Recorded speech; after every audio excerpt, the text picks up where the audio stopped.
Buenas noches. Bienvenidos a La Zona Oscura, tu canal de misterio y terror.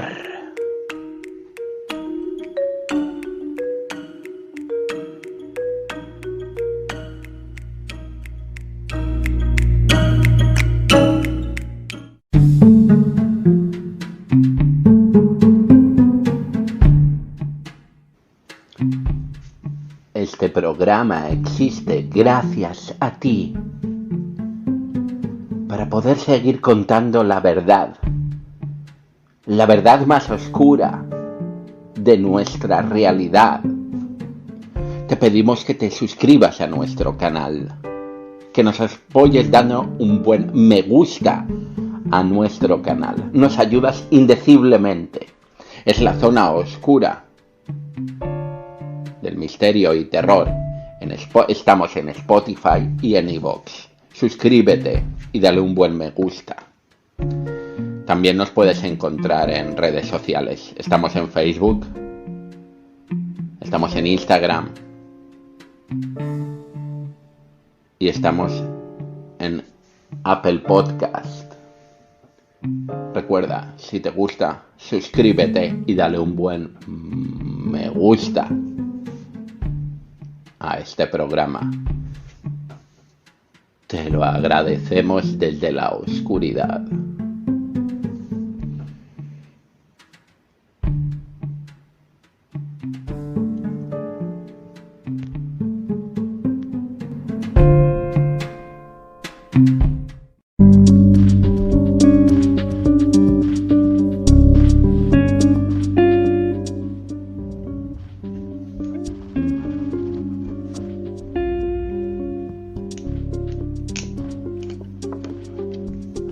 Buenas noches, mis queridos oyentes.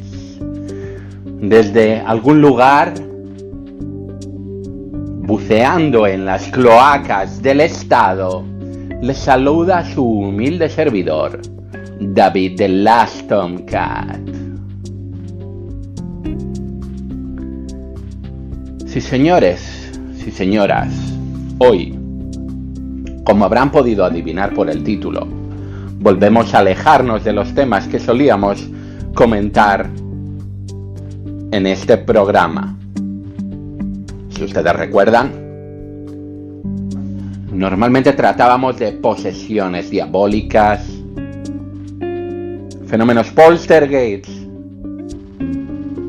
o asesinatos sin resolver del todo, ¿verdad? Bueno, la semana pasada, debido a una llamada que nos vino desde el otro lado del mundo, debido a una llamada que nos hacía una persona que trabajaba para el ejército norteamericano, tuvimos que alejarnos de estos temas. La semana pasada tuvimos que hablar del coronavirus. ¿Por qué? Porque alguien que trabajaba en Asia, alguien que trabajaba con China, en aquella época, cuando se desató la plaga mundial, tenía que revelarnos un secreto. Muy bien. Ustedes se estarán preguntando por qué. ¿Por qué esta semana también nos volvemos a alejar de nuestros temas, de nuestra zona de confort? ¿Acaso es que nos ha vuelto a llamar esta persona? Pues no, mis queridos escuchas, no. Este programa, esta revelación que causó tal revuelo en las redes sociales, que causó tal revuelo en el panorama nacional del mundo del misterio y en general en la actualidad, produjo un auténtico aluvión de llamadas en nuestra redacción. Nos llamaron de todos lugares y de todos países. Por supuesto, esta redacción tiene que hacer un filtro. Por supuesto, esta redacción tiene que defenderse de trolls, personas que lo único que buscan es hacer daño, gente que en su tierna inocencia ayuda a difundir rumores que son al cabo inciertos, pero dañinos al fin y al cabo. Y defenderse también de la desinformación que reina e impera en estos días en internet y en las redes. Para defendernos, lo único que cabe es un hábil manejo de la información y establecer un exhaustivo filtro de lo que nos llega.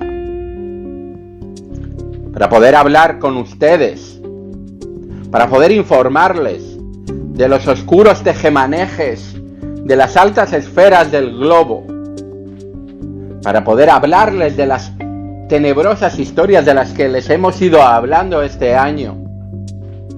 Contrastamos la información. Así que de todo este aluvión de llamadas que recibimos, tuvimos que seleccionar exhaustivamente, desgranando grano a grano cada cápsula de información que nos llegaba vía email, vía redes sociales, vía llamadas telefónicas. Amigos, de todo este grano que sacamos entre toneladas de paja, nos llegó otra llamada, que es el causante de que hoy volvamos a hablar del coronavirus.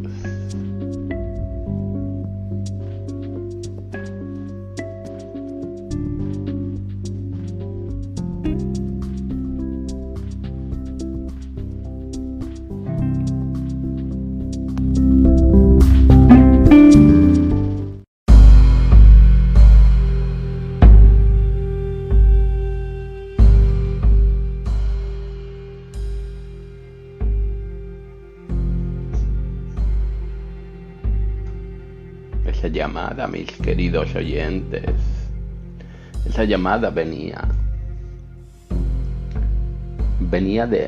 del estado profundo. Y ustedes se tendrán que preguntar. Sé que mi audiencia es muy inteligente y por lo tanto se pregunta.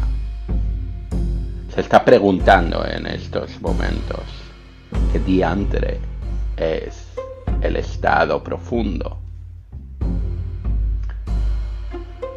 Seguramente muchos de ustedes ya lo sabrán, pero tenemos que explicarlo. Tenemos que explicarlo bien. Ustedes ya saben, siempre lo repito, llámenme pesado. En este programa nos gusta dar un contexto, un background, pintar un lienzo para que la historia, los colores de la historia brillen más y se entiendan perfectamente. Pues bien, como les decía, esta llamada proviene de lo más profundo del estado profundo. ¿Y qué es esto? Creo que ustedes se lo pueden imaginar. Bien, como bien saben, el gobierno es la cabeza visible del Estado. El gobierno lo elegimos todos en los países democráticos. En España también. Usted mismo puede montar un partido político. Necesita unos requisitos. Un montante económico. Necesita unos requisitos no solo económicos, también un grupo de personas que le respalde. Y voilà, usted puede montar su partido político. Depende de lo hábil que usted sea. Depende de los grupos de presión, de los poderes fácticos del país que decidan, o que usted consiga que decidan, ayudarle, usted puede llegar a gobernar el país. Esto funciona así en España, pero no solo. Pienso que esta forma de gobierno que llamamos democracia, y que les he descrito a vuela pluma y muy burdamente, esta forma de gobierno, digo, es extrapolable para prácticamente la totalidad de los países de América, de Europa y, bueno, en Asia y África, por desgracia, habría que hablar de muchísimas más no democracias. Pero bueno, no nos alejemos del tema. En la democracia, aparte de que usted, como ya digo, puede montar un partido político o afiliarse a uno ya existente y conseguir gobernar, ser miembro del gobierno, que es la cabeza visible de ese estado, la que lo dirige. Bien, aparte de eso, hay una serie de estructuras, de mecanismos muy complejos que, por supuesto, están por debajo de esa cabeza visible y hacen que el Estado funcione. Permítanme la pequeña broma. Bueno, funcione. Actúe. Si usted vive en alguno de estos países que he comentado con anterioridad, en algún país de América, en algún país de Europa, si usted vive en España, sabrá que al fin y al cabo el Estado está en todas partes. Por regla general, si usted tiene que ir al médico, usted tiene que recurrir al Estado. Está bien. Usted tiene dinero, no quiere recurrir al Estado. Va a un médico privado. Pues bien, el médico privado ha tenido que vérselas con el Estado para poder atenderle, para poder tener el edificio donde atenderle, para que los doctores, los médicos que trabajan en esta empresa privada de salud puedan ejercer, también han tenido que vérselas con el Estado, que estudiar a través del Estado, obteniendo permisos por parte del Estado. Tienen que tener una licencia que les permita ejercer como médicos dentro del Estado. Y esta licencia, como ustedes podrán entender, se las da el Estado. No quiero enrollarme mucho más, pero como ustedes acaban de ver con esta simple muestra, quiero ir al médico porque estoy enfermo. Elija sanidad pública o sanidad privada. El Estado ha actuado, ha intervenido todo el tiempo para que yo pueda acceder a este servicio. Pongamos que usted no quiere ir al médico, solo quiere coger un coche e ir por la calle, conduciendo. Idem. Usted tiene que respetar unas normas de circulación que ha impuesto el Estado. Y la venta y fabricación de su vehículo ha sido intervenida por el Estado. Sin hacer esto mucho más extenso, pues pienso que con estos dos ejemplos muy breves y muy burdos, ustedes ya me han entendido. El Estado es un organismo, una organización enorme y muy, muy poderosa. Nos puede parecer que no, pero así es. Y como toda organización, necesita información. Bien, esa información, esos mecanismos que actúan y son propios del Estado y que por tanto, al ser básicos para el funcionamiento de ese Estado, no pueden atender a los cambios de gobierno, a los cambios de poder entre los partidos políticos que se presentan a las elecciones. Esto, amigos míos, estos poderes en la sombra, o si no quieren ser tan conspiranoicos como ha sonado, estos funcionamientos, estos mecanismos que actúan casi automáticamente al margen de quien gobierne o quien esté en la oposición, se le denomina vulgarmente estado profundo. Bien, la persona que nos llamó trabaja en el estado profundo. Ahora, para ubicarle más exactamente quién es esta persona, pero sin tampoco poder entrar en muchos detalles, pues podría ser un peligro importante para él.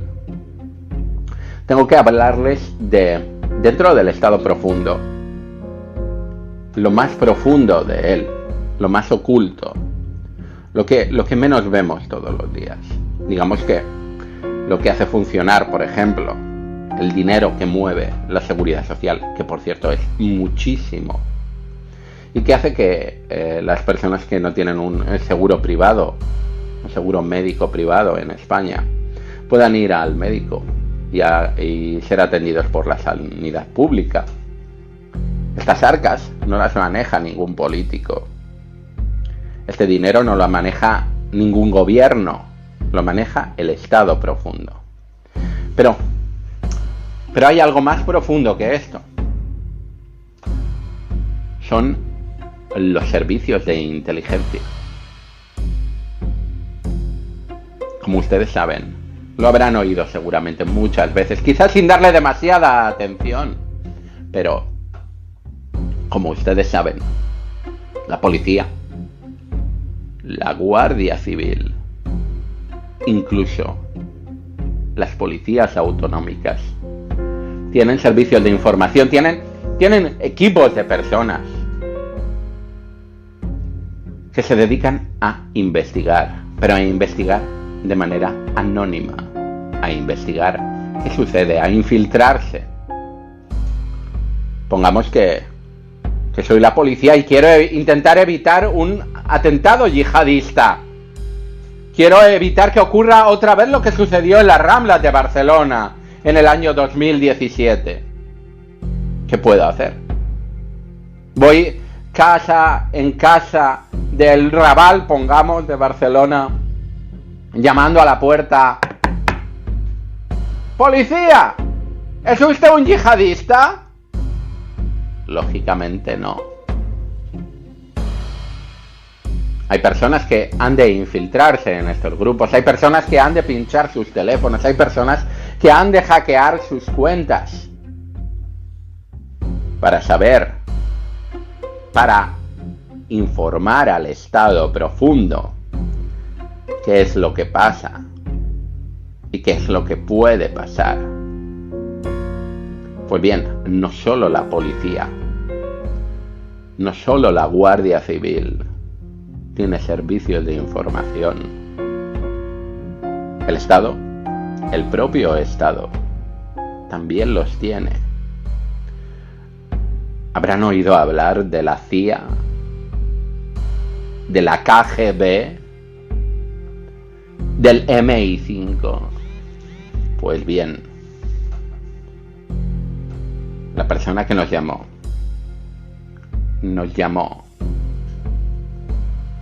desde el Centro Nacional de Inteligencia.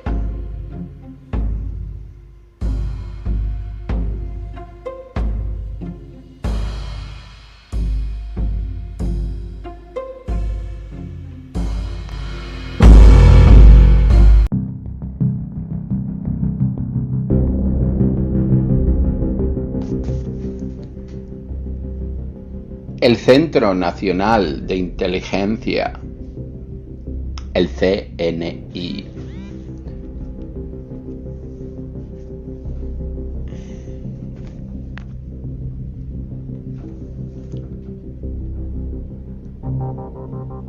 fue creado en el año 2001 como el sucesor oficial del CSID, el Centro Especial de Información para la Defensa. Señoras, señores, estamos hablando de espías, ¿sí? Ustedes ya lo saben. Es una forma muy burda de llamarlos, pero así es. Espías. Muy bien. Para entender un poquito, desde luego no se lo vamos a decir. No le vamos a decir exactamente de qué parte de esta infraestructura, de esta organización, es imposible que nosotros les podamos revelar desde qué parte de esta organización del CNI nuestro buen amigo o nuestra buena amiga nos llamaba. Pero él trabajaba ahí. Él trabajaba en el CNI. Y bien, para entender desde dónde nos llamaba, ustedes saquen sus propias conclusiones luego. Tenemos que explicarles a vuela pluma otra vez cómo funciona esta organización. Estos servicios de inteligencia españoles.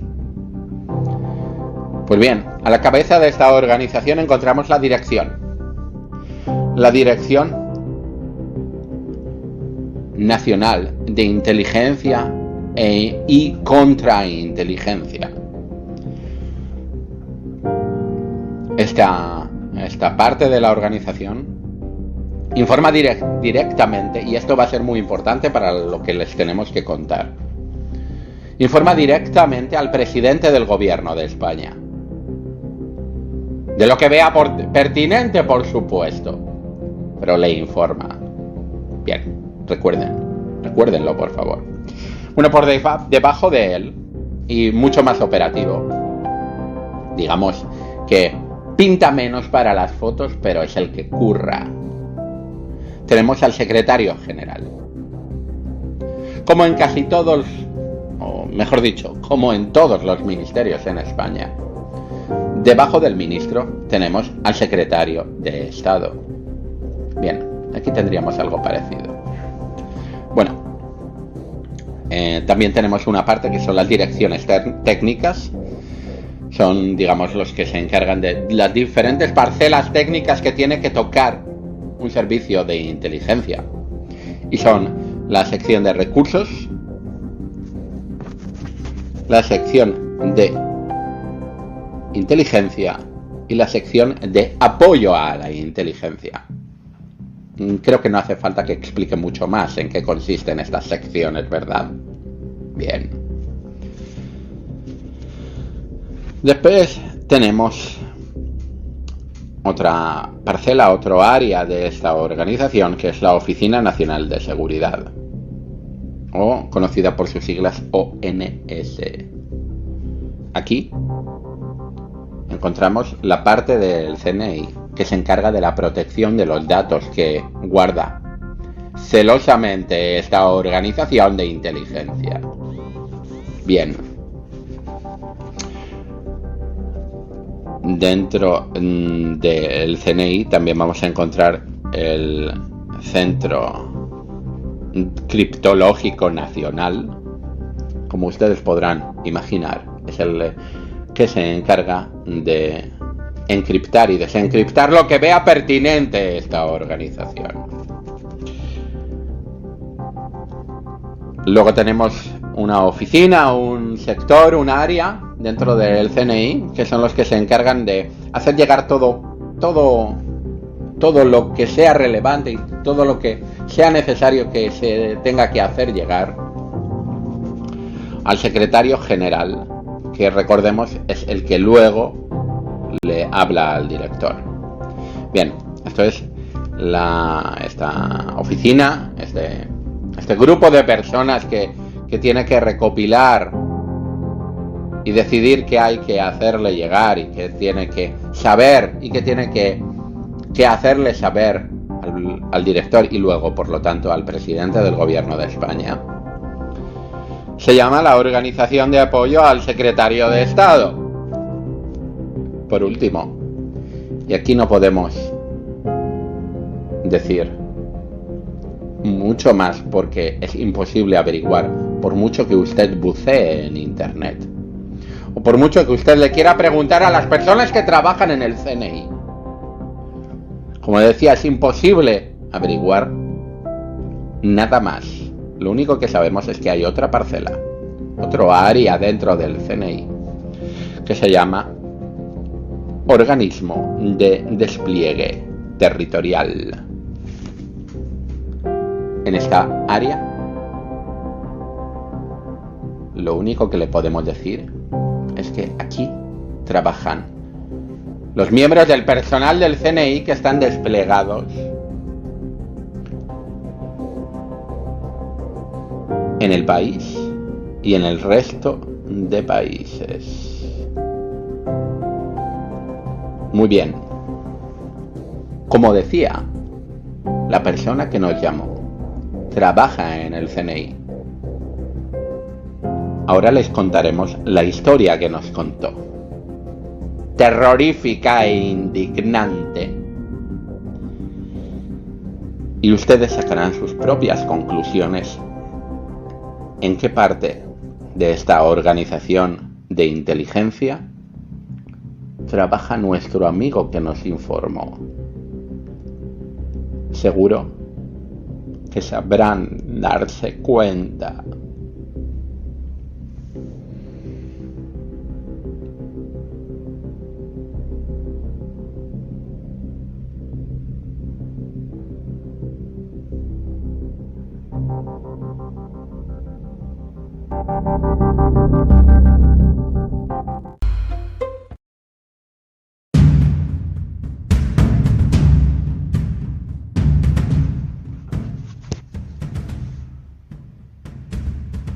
Nuestro buen amigo nos llama indignado. Nos llama indignado, pero sabiendo muy bien lo que había pasado. A él no le revelamos nada nuevo. A él no le habíamos contado nada que él no supiera ya. Aquella historia del soldado norteamericano solo confirmaba lo que él ya sabía y que no necesitaba confirmar. Pero le tocó un botón dentro de su cabeza, un resorte. Habían destapado la caja de los truenos. Ahora le tocaba a él. Al fin y al cabo, una persona de los Estados Unidos de América estaba diciendo la verdad al mundo a través de la zona oscura. Él era español y no menos patriota. Él también quería a sus semejantes, a los otros seres humanos. Él también quería y se preocupaba. Al fin y al cabo trabaja donde trabaja porque él quiere ayudar a sus compatriotas. Ama a los otros españoles. Por lo que, si aquel valiente soldado norteamericano había destapado la caja de los truenos, ahora le tocaba a él abrir la caja de Pandora de España. Aquí viene lo importante. Ahora vamos al grano.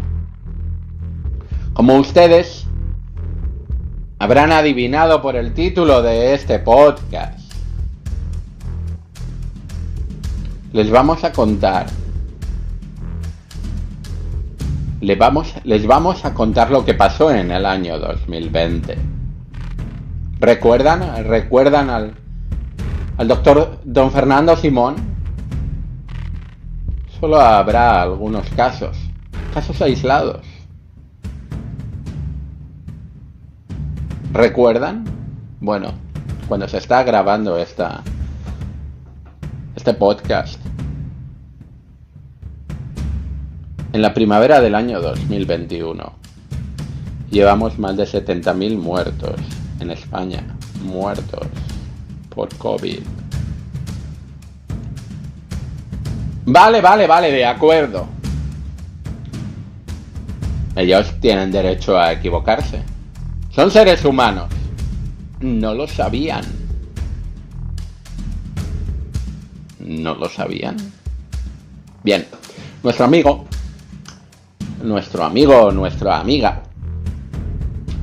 nos llama, como les digo, indignado. Él,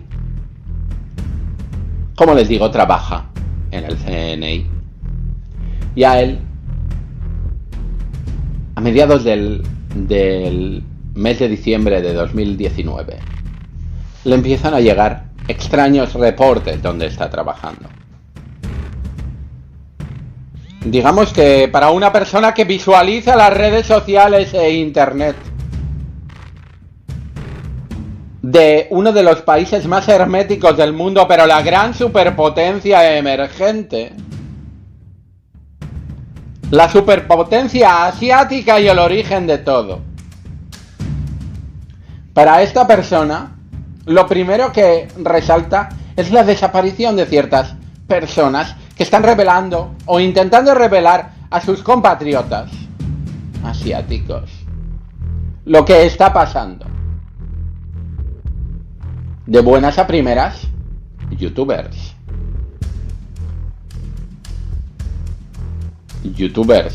e influencers de las redes de este país. Pues las redes de este país son diferentes a las redes sociales del resto del mundo, pues el Estado controla estas redes sociales para evitar precisamente esto. Pues bien, estos influencers que trabajan en estas redes sociales propias de este país, no Facebook, no WhatsApp, no TikTok, están empezando a desaparecer. No es que ya no cuelguen vídeos. Les recuerdo que estamos hablando que esto nos lo cuenta alguien que trabaja para los servicios de inteligencia y que por lo tanto se encuentra en este país. Pues es muy difícil hackear las redes sociales propias de este país en cuestión, comunista. Por lo tanto es mucho más cómodo estar en el susodicho país y investigar las redes sociales y lo que sucede en las redes sociales en este país in situ. Bien, le empiezan a llegar estos reportes. Le empiezan a llegar unos reportes, ya es un aluvión. Está el aluvión que salta fuera de este país. El origen de todo. Por supuesto, todos estos datos vienen acompañados de los datos sanitarios y epidemiológicos que se difunden como la pólvora por los subsuelos de las redes sociales de este país asiático. Varios doctores hacen estudios de los efectos, la tasa de infección y la mortalidad de esta nueva enfermedad que se está desatando en este país asiático. Ninguno de estos datos ha saltado todavía, ni por supuesto a la prensa del país asiático, pero ninguno de estos datos ha saltado a ninguna fuente de información, a ninguna prensa, a ningún periódico, a ninguna televisión del resto del mundo. Pero nuestro amigo ya sí que lo tenía. A nuestro amigo ya sí que le había llegado. Estos influencers, algunos de los desaparecidos, habían sido doctores. Seguramente uno de ellos ya lo recordarán, porque luego volvió a aparecer para morir. Un oftalmólogo. Pues bien, como les decía, de estas fuentes les llegó a nuestro buen amigo los datos. Tasa de infección, mortalidad de el virus. Estos datos nuestro amigo no los tenía para jugar o para verlos en su smartphone mientras está en el baño haciendo sus necesidades, no. Estos datos los tenía nuestro amigo para enviarlos a su organización. Nuestro amigo trabajaba haciendo esto. Era parte de su trabajo, por lo tanto, estos datos los almacenó, los recopiló, sacó conclusiones de ellos y los envió a España.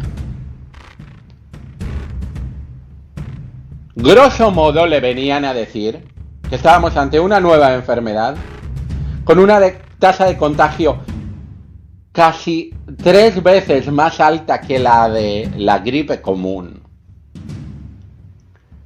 Estamos hablando de una enfermedad muy infectiva, con una tasa de mortalidad en ese momento de casi un 4%. Su informe, que, insisto, envió raudo a su organización, constataba que estábamos hablando de que probablemente en 2 años, en 2 años, la mayoría de la población de España se habría infectado.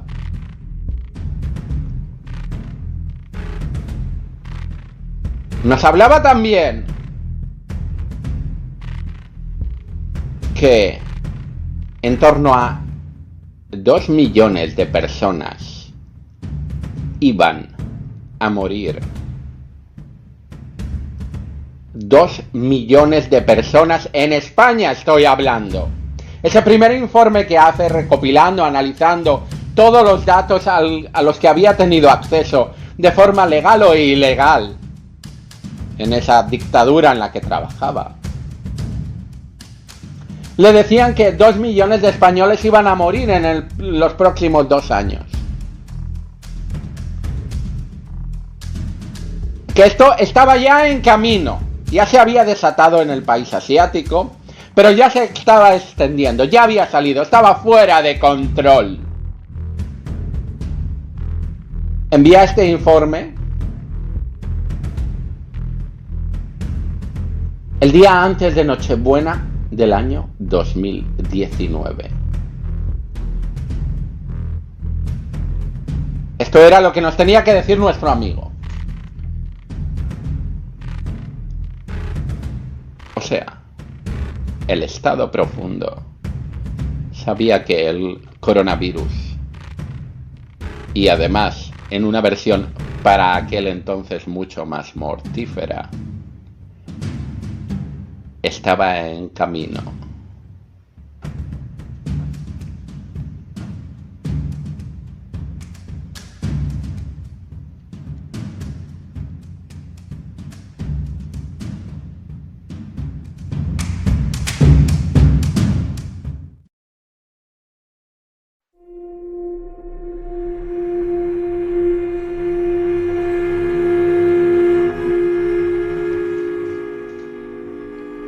Sí, amigos, el informe ya estaba en España, ya lo tenía el Estado profundo español. Y aquí podemos hacer, hasta aquí es lo que sabemos, y a partir de aquí es cuando podemos hacer nuestras conjeturas. ¿Qué pasó con este informe? Se perdió en las entrañas del Centro Nacional de Inteligencia.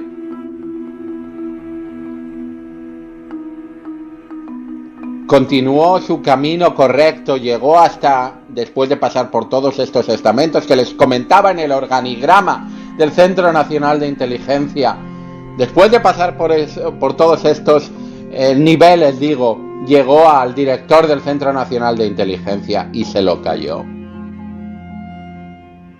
El director del Centro Nacional de Inteligencia se lo comunicó al presidente del gobierno y fue el presidente del gobierno el que cayó.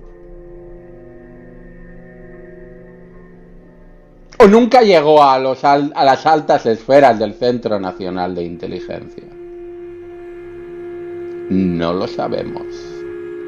Nuestro amigo hizo su trabajo y es el Estado profundo el que luego no lo hizo. Si lo hubiera hecho, a lo mejor nos habríamos ahorrado unos cuantos muertos. No les estoy llamando asesinos, no. Pero alguien fue un irresponsable en las entrañas de este Estado profundo. Antes Antes de continuar, me gustaría dejarles claro que en este programa no nos casamos con nadie políticamente. Aquí hay personas de votantes y personas que no votan, como el que aquí les habla. Pero bueno, en este programa participan personas que votan a lo más variado del espectro ideológico de este país. Sin ir más lejos, tengo a una persona con una camiseta con un círculo morado enfrente ahora mismo. Aún así, antes que nuestros partidos políticos a los que votamos y por los que la gente se anda pegando todos estos días en las redes sociales y fuera de ellas, antes de debernos a estos partidos políticos y a estas corrientes ideológicas, nos debemos a nosotros mismos y a la verdad. Si el que hubiera estado en el gobierno hubiera sido, qué sé yo, Mariano Rajoy, Santiago Abascal, habríamos dicho exactamente lo mismo. Pero en el gobierno no estaban estos personajes. En el gobierno estaba Pedro Sánchez. No le culpamos directamente a él, aunque deberíamos, puesto que cuando algo funciona mal en una empresa, realmente el último responsable es el director de dicha empresa, ¿verdad? ¿Esto qué pasó? Este mal funcionamiento, intencionado o no dentro del Estado profundo,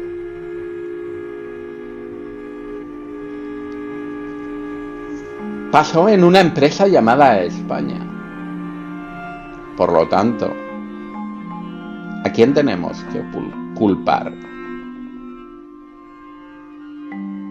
Podríamos tener otra teoría, que es que efectivamente lo llegaron a saber. Les llegó el informe. Lo supieron. Y decidieron ocultarlo. Pero esta teoría da mucho miedo.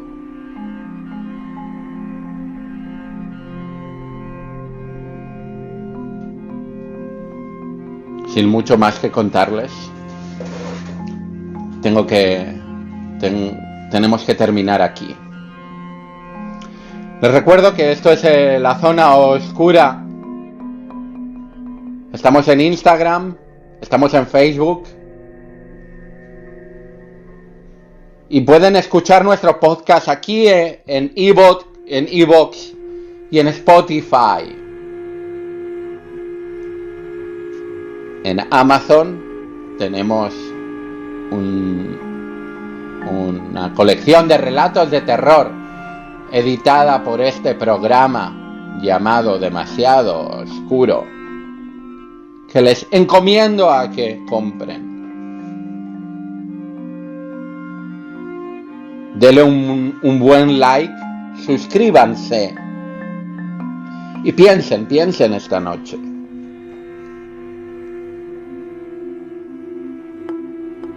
Las personas que nos gobiernan son los últimos responsables de nuestra seguridad. No les da miedo. Sueñen.